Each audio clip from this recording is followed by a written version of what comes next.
Some younger NBA fans may not believe this, but for many years, Michael Jordan was kind of considered underpaid. Now, you know, in comparison to you and I would have loved to have had the income this guy had.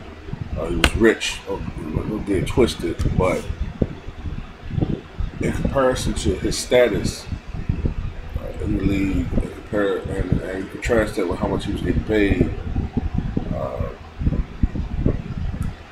it was pretty low. I think his initial contract, he was getting paid something like $2.5 million a season, which I would pay. I would I would love to get paid $2.5 million, all right, annually. But what happened was when he was signed in 1984.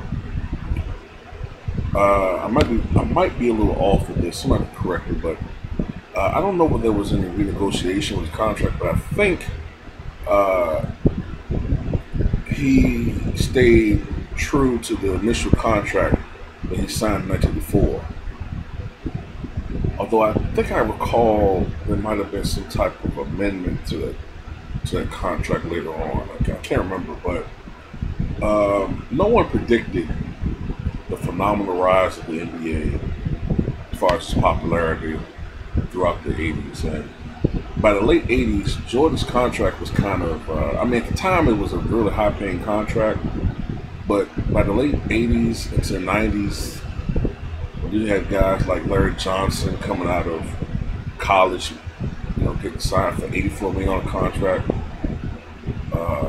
Jordan's contract was paltry by comparison. Um, Although outside the NBA, he accumulated great wealth due to endorsements. Um, I believe at the time he retired as a Chicago Bull, in 1993, he was worth something like $250 million at the time. But much of that wealth was accumulated from endorsements. Um, when Jordan's contract expired in July of 1996, his original contract with the Chicago Bulls, um, his agent David Falk told the Chicago Bulls management, "Look, Jordan, he stayed true to his contract, even though he was the best player in the NBA. He was grossly underpaid in comparison to other guys like John Hot Rod Williams making $11 million, I think, one season. John Hot Rod Williams. You ever heard of him? Yeah. So that's why he was getting these annual $30+ million contracts. Now, he wasn't the player that he once was, but it was sort of like payback for what he wasn't getting before those last 2 years with the Chicago Bulls. Now, it was a long time coming, but Forbes magazine today stated that Michael Jordan has officially become a billionaire. He's the first pro sports athlete to become worth $1 billion. It was thought that Tiger Woods would earn that mantle,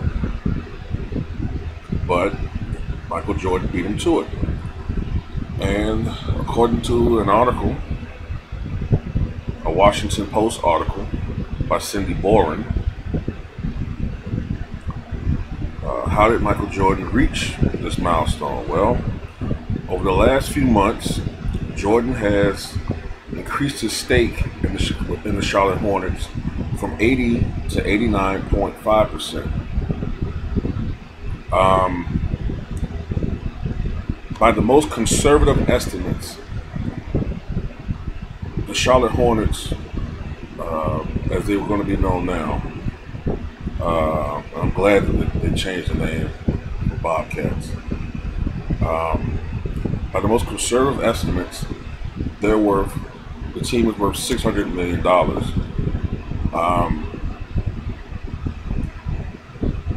If you subtract the debt from the Charlotte Hornets, Jordan's equity in the team is worth $416 million. All right, you take that $416 million, and then you add Jordan's net worth outside the Hornets, and he comes up to $600 million. So you take those two figures and combine them, he's worth at least $1 billion.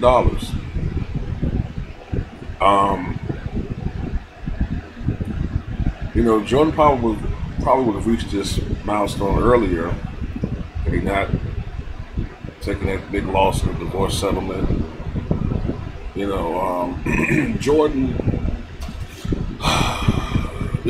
as I said before, when he was playing, he did not make in comparison to other players, except for the last 2 years with the Chicago Bulls. And even when he came back with the Wizards, he didn't really make any money. Outside those 2 seasons with the Chicago Bulls, he really did not make a huge amount of money as far as income with the Bulls or with the Washington Wizards. I think he made the veteran minimum of $1 million, if I'm not mistaken, with the Wizards. He donated that salary to charity. So I think he was playing, when he played with the Wizards, all of his income was endorsements and outside of basketball. So, and by the way, how can I forget Jordan Brand, Nike? I didn't mention that. So, the conclusion, I guess, this video is, what do you guys think about this? I'm not a fanboy, so I don't get wet in the panties just because I see somebody is worth $1 billion, like some of these guys on here with certain athletes. So what do you guys think? All right, peace.